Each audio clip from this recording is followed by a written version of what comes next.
ayat yang ke-32 dikatakan, ia yang tidak menyayangkan anaknya sendiri, tetapi ia menyerahkannya bagi kita semua. Bagaimanakah, garis bawahi, bagaimanakah mungkin ia tidak mengaruniakan segalanya, ya, segala sesuatu kepada kita bersama-sama dengan dia. Perhatikan akan hal ini, saudara. Bagaimana keadaan daripada Allah yang sebenarnya, yaitu Allah yang tidak membiarkan, Allah yang care terhadap kita, yang memelihara kita. Bagaimana keadaan daripada Allah, yang mana Allah yang selalu bersama-sama dengan kita, yang akan melimpahkan segala sesuatu bersama-sama dengan dirinya diberikan kepada kita. Kita melihat bagaimana kebaikan daripada Allah. Maka dari itu pada saat saudara, kalau kita ini mulai untuk mengucap syukur, kita ini akan menjadi saksi yang baik bagi Tuhan. Selain itu disukai oleh Tuhan. Disitulah kita akan menjadi saksi yang baik. Meskipun kita bisa melihat tadi di dalam kitab Ibrani, di dalam 1 Petrus, di dalam kitab Roma, kita melihat akan semua bagaimana Rasul Petrus mengatakan tentang kebaikan daripada Allah, keberadaan daripada Allah yang sebenarnya. Anak-anak Tuhan enggak demikian. Seringkali kita enggak mengucap syukur kepada Dia. Seringkali yang kita lihat bukanlah pengucapan syukur, tetapi yang kita lihat sebaliknya yang terjadi. Seperti bangsa Israel, bagaimana bangsa Israel kita bisa melihat bagaimana miracles demi miracles terjadi di dalam kehidupan bangsa Israel pada saat bangsa Israel keluar dari Egypt. Pada saat bangsa Israel keluar dari Mesir, terjadi banyak sekali bagaimana Tuhan membelah akan Laut Merah. Bagaimana Tuhan memberi makan orang-orang Israel tanpa mereka harus bercocok tanam. Bagaimana Tuhan bekerja di dalam kehidupan mereka melalui miracles yang terjadi, mengalahkan demi mengalahkan akan bangsa-bangsa. Tetapi mereka masih hidup di dalam complaining. Mereka masih hidup di dalam menggerutu, lupa untuk memuji, lupa untuk mengucap syukur kepada Tuhan. Hal ini mengingatkan kepada saya suatu ilustrasi yang mengatakan ada seorang nenek, saudara. Ada seorang nenek yang bersama dengan cucunya. Dia berada di tepi pantai karena dia bergandengan tangan berjalan bersama dengan cucunya. Lalu ada ombak besar sekali. Dan anak ini terbawa oleh ombak dan hilang. Ya. Dan nenek ini langsung berlutut dan menatap ke surga. Dia katakan, Tuhan tolong si Joni Tuhan. Lalu ombak itu datang kembali. Anaknya berada di sebelahnya. Tetapi dia begitu melihat, memperhatikan sejenak. Dia menggerutu dengan Tuhan. Dia melihat akan surga. Karena anak ini yang tadinya ada topi dan kembali tanpa topi. Dalam kehidupan kita sering demikian, saudara. Yang seharusnya apa yang kita lihat adalah pengucapan syukur, tetapi karena sesuatu, mungkin nenek ini karena dia baru saja membelikan topi untuk anaknya, yang dipandang topinya lebih daripada anaknya. Halo. Di dalam kehidupan kita seringkali kita lupa bagaimana kita harus mengucap syukur kepada Tuhan. Tuhan mengajarkan kepada kita untuk kita mengucap syukur. Untuk kita bagaimana bisa menjadi saksi yang baik kalau ada orang yang melihat akan nenek ini. Dia naik ke atas, Tuhan gak tolong. Karena nenek ini masih terus menggerutu. Sebenarnya di dalam kehidupan kita bisa dipakai Tuhan untuk kita bisa mengucap syukur kepada Tuhan. Untuk kita bisa menjadi saksi bagi Dia. di dalam pengucapan syukur kita. Pada saat saudara dan saya mengucap syukur kepada Tuhan, kalau kita pergi ke restoran, meskipun kita melihat banyak orang di situ, nggak perlu malu saudara.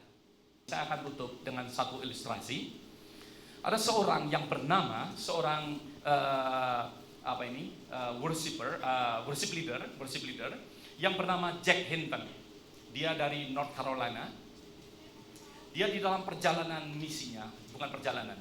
Dia pada saat dia melakukan misi di Island Tobago, ya Tobago Island, dia melayani akan orang-orang yang sakit lepra.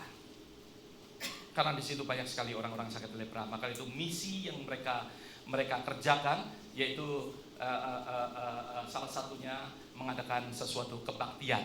Ya, mereka memuji Tuhan.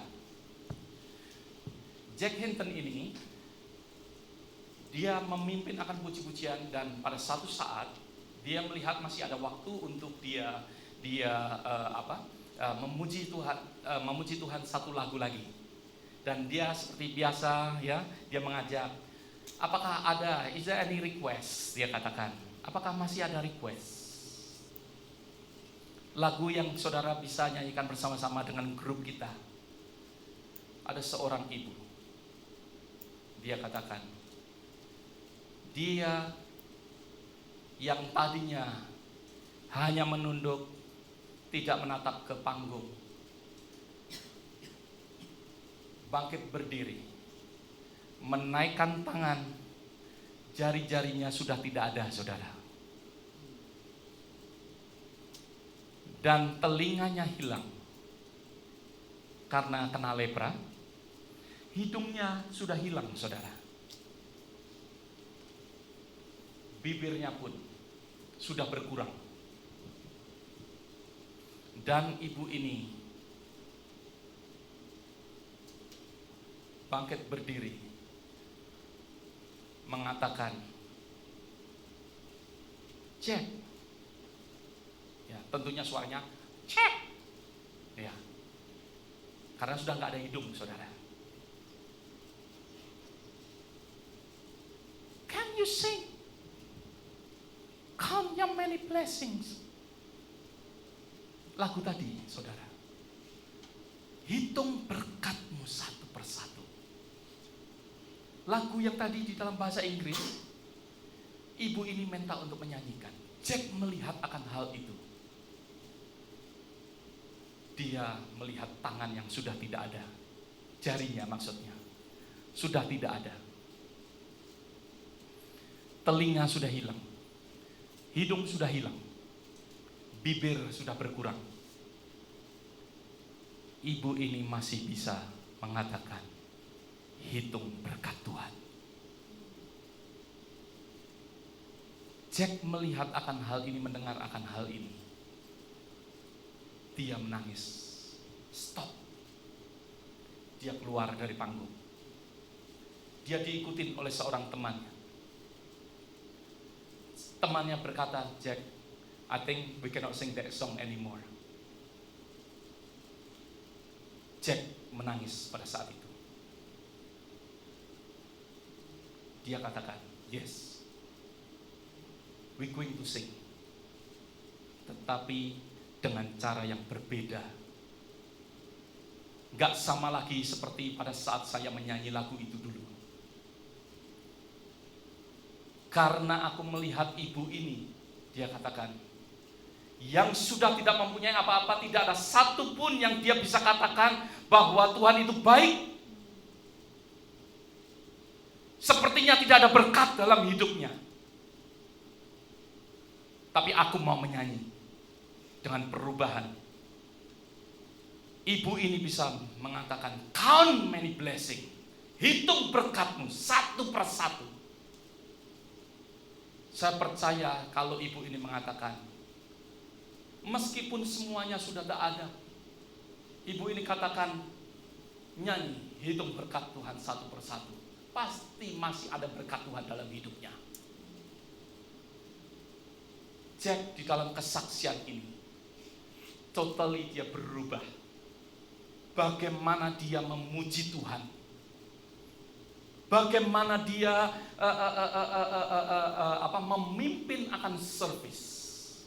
Mungkin dulunya hanya sekedar memimpin pujian sebagai seorang ahli memimpin pujian, tetapi dia benar-benar mengerti bahwa benar-benar berkat daripada Tuhan apa yang dia terima daripada Tuhan. Saudaraku, biarlah hal ini boleh mengingatkan kepada kita. Saudara mungkin mempunyai lebih daripada orang lain. Mungkin lebih daripada ibu yang dapat memuji meskipun tidak ada jari. Mengangkat tangan, memuji Tuhan, count many blessing. Bagaimana di dalam kehidupan kita. Pada saat kita berada di Ekuador, saudara. Mereka naik bus, benar saudara, mereka naik bus lebih daripada 1 jam hanya untuk ke gereja. Saudara dan saya mempunyai kendaraan, mobil untuk bisa pergi ke gereja. Bukankah itu lebih daripada berkat? Ada amin saudara. Kalau kita bisa berbakti di dalam tempat yang demikian, saya merenungkan akan hal ini, saya menangis saudara. Saya menangis. Begitu berkat Tuhan, begitu banyak di dalam kehidupan kita. Tapi seringkali kita lupa untuk mengucap syukur kepada Tuhan. Untuk berterima kasih pada Tuhan. Banyak orang yang lebih, justru kalau boleh saya katakan malang, lebih malang daripada kita. Kita sebagai orang-orang yang beruntung. Maka itu dalam keadaan kita, mari kita mengucap syukur senantiasa. Amin. Firman Tuhan mengajarkan kepada kita mengucap syukur senantiasa di dalam segala sesuatu. Di dalam segala sesuatu. Segala sesuatu berarti apa saja yang ada dalam kehidupan kita. Mari kita mengucap syukur. Mari kita mengucap syukur saudara. Kita naikkan pengucapan syukur kita kepada Tuhan. Mari kita berdoa bersama-sama.